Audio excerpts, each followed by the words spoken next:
अस्सलाम वालेकुम viewers, doctor Huma Chishti आपके साथ वाइस प्रेसिडेंट COH पाकिस्तान अपने चैनल होमियो डॉक्टर हुमा पे आप सबको वेलकम कहती हूँ।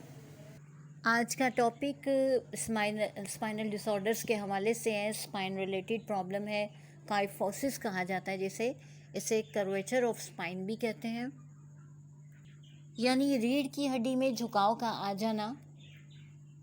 काइफोसिस की वजह से एबनॉर्मल राउंडेड अपर बैक बन जाती है और ये एक्सरे में 50 डिग्री मैयर होता है या फिर इससे ज़्यादा, जबकि नॉर्मल अगर स्पाइन को देखा जाए तो कर्वेचर इसका 20 से 45 डिग्री तक होता है।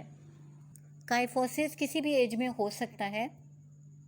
कॉजेज़ के हवाले से अगर बात की जाए तो ये पोस्चर की वजह हो सकती है, यानी आपका ठीक तरीके से नहीं बैठना, एज जो है इसमें काउंट करती है, और स्पाइनल फीचर्स जो हैं ये भी वजह हुआ करते हैं।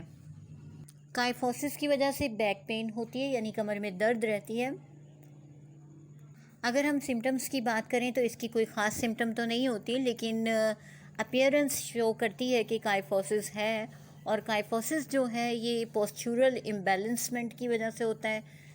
जैसा कि मैंने स्टार्टिंग में बताया कि ठीक तरीके से ना बैठना, या पोस्चर, यानी पोस्चर आपका बैठने का अंदाज़, खड़े होने का अंदाज़, झुकने का अंदाज़, ये है पोस्चुरल। और फिर ये है कि इरेगुलरिटीज़ इन स्पाइन, यानी स्पाइन में अगर कोई किसी किस्म की इरेगुलरिटी आ जाए तो भी ऐसा होता है। तो सबसे पहले फिर भी देखिए जो सिम्टम्स होती हैं या काइफोसिस के साथ जो ऑब्जर्वेशन सामने आती है वो आपसे शेयर करना चाहूँगी कि पेशेंट को बैक पेन रहा करती है। इसके अलावा स्टिफनेस होती है अपर बैक में, और राउंडेड बैक होती है, यानी बिल्कुल गुलाई सी हो जाती है और सीधा नहीं खड़ा हो पाता पेशेंट, और टाइट होती है इसकी जो हैमस्ट्रिंग्स होते हैं, मसल्स, वो टाइट हो जाते हैं। पेशेंट को अगर आप ऑब्जर्व करें, उससे देखें तो लगता है कि वो आगे को झुका हुआ हो, जैसे विजिबल फॉरवर्ड कर्व होता है अपर स्पाइन में। मज़ीद डिटेल में जाने से पहले आपसे रिक्वेस्ट है कि चैनल को सब्सक्राइब कर दीजिए और चैनल को लाइक कीजिए। कमेंट सेक्शन में अपनी राय का इजहार ज़रूर कीजिए। अब बात कर लेते हैं हम इसकी टाइप्स के हवाले से। तो इसकी सेवरल टाइप्स हैं। पोस्चुरल काइफोसिस है, इसके अलावा शॉरमैन्स काइफोसिस है, और एज रिलेटेड काइफोसिस है, कंजेनिटल काइफोसिस है। स्लाइटली सा इसका आपको डिफ्रेंशिएशन करती चलती हूँ। Postural kyphosis most common type है इसकी, और ये एडोलसेंस में होता है ज़्यादातर। और ये है कि मसल्स अभी स्पाइन को सराउंड कर रहे होते हैं और रॉन्ग पोस्चर की वजह से इम्बैलेंसमेंट आती है और ये काइफोसिस हो जाता है। शॉरमैन्स काइफोसिस के हवाले से बात की जाए तो ये भी एडोलसेंस में होता है, लेकिन पहली जो टाइप मैंने आपसे शेयर की ये उससे ज़्यादा सीवियर होता है।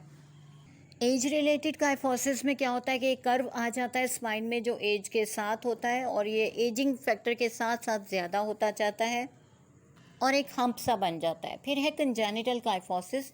ये जो है ये बिफोर बर्थ, जब स्पाइन प्रॉपरली बना ही नहीं होता और उसके साथ साथ ये प्रॉब्लम डेवलप करती है, तो उसके साथ ये प्रॉब्लम आता है। अब हम बात करते हैं डायग्नोसिस के हवाले से। डायग्नोसिस के हवाले से बात की जाए तो एक्सरे में डायग्नोस किया जा सकता है, और MRI स्कैन जो है वो इसको डायग्नोस करने के सिलसिले में हेल्पफुल होता है। तो अब हम बात कर लेते हैं ट्रीटमेंट के हवाले से।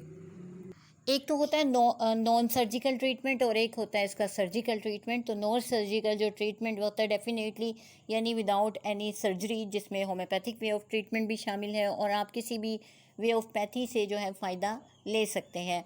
4 पोस्चुरल काइफोसिस होते हैं, और मैंने आपसे ये बात की कि नॉन सर्जिकल के हवाले से, तो उसमें नंबर 1 पे जो चीज़ आती है उसमें हम क्या करते हैं कि ऑब्जर्वेशन आती है। ऑब्जर्वेशन में देखा जाता है कि एनी अदर सिम्टम कोई है तो उसके ऊपर आप फोकस करें और उसको देखते हुए ट्रीटमेंट कीजिए।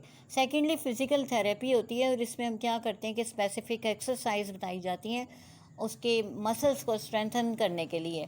थर्डली ब्रेसेस दिए जाते हैं, जाके रेकमेंड किए जाते हैं, ताकि स्पाइनल ब्रेस होते हैं वो, और स्पाइन को सपोर्ट करते हैं और इस सिलसिले में जो है वो हेल्पफुल होते हैं कि मसल्स के प्रॉब्लम के लिए।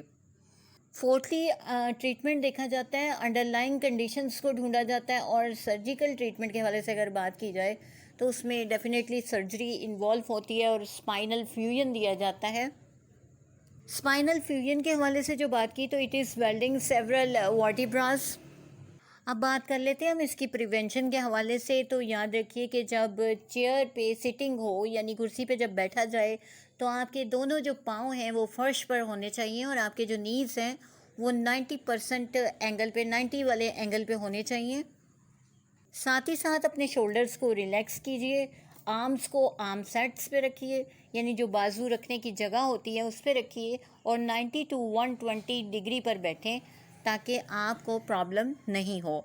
अगर डेस्क यूज़ करें तो यकीन दहानी कर लें कि आपके जो आर्म लेवल है वो उसके ऊपर हो यानी आपके बाजुओं के लेवल पे हो। ऐसी चेयर को यूज़ करें जो कर्व को सपोर्ट करती हो।